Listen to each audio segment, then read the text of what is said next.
achiew makare. Kamano. To chumi chal nade korka kori bende kwenye mwenyore sana pesa ni ufuku koso chienge mariek.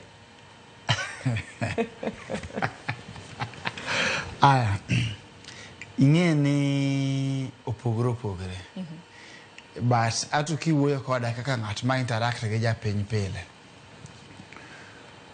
Uchumi nitie kamane wayude gi the new government. Maybe some few improvements wanyalo wacho natimra nade naseneno. To japiny ang'eni biro penjre ni to kantie few improvements to ere kaka koro anokane pesa ufuka. Uchumi osebet ka wanyalo wacho ni steady.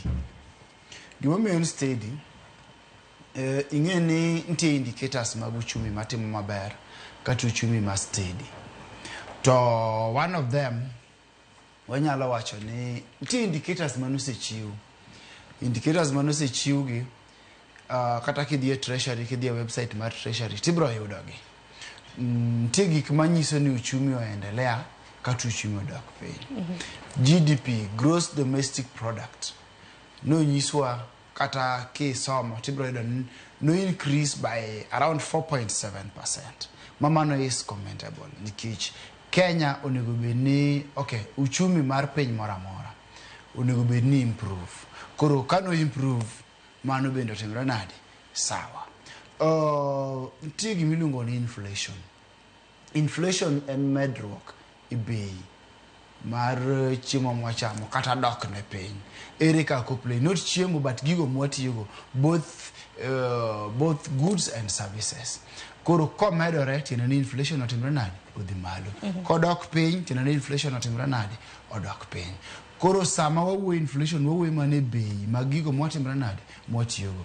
To no wach ni inflation no work from 9 point something moduogo to 3.6 sano play between 3.5% to 3.8%. Shinani itemo wach ni bei mag mwandu mwatiyogo kata services mwatiyogo otimre nade nodok piny. To nyocha nasomo naneno ka tourism sector by the way did very well.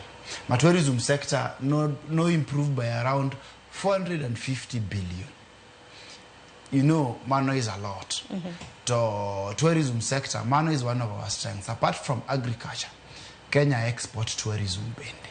Mano wanyalo wacho ni a good show. To kowerege mano, chien kacha especially jok mane timo cross border transactions. Especially money could deal in foreign currency. This foreign currency one kaka Kenya ka currency marwa wa compare against dollar mondo timre nade against dollar mondo wang'eni pesa wa perform nade Kenyan shilling against a dollar. Ka wan gi dollar achiel wanyalo exchange kata wanyalo loke Kenya shillings adi.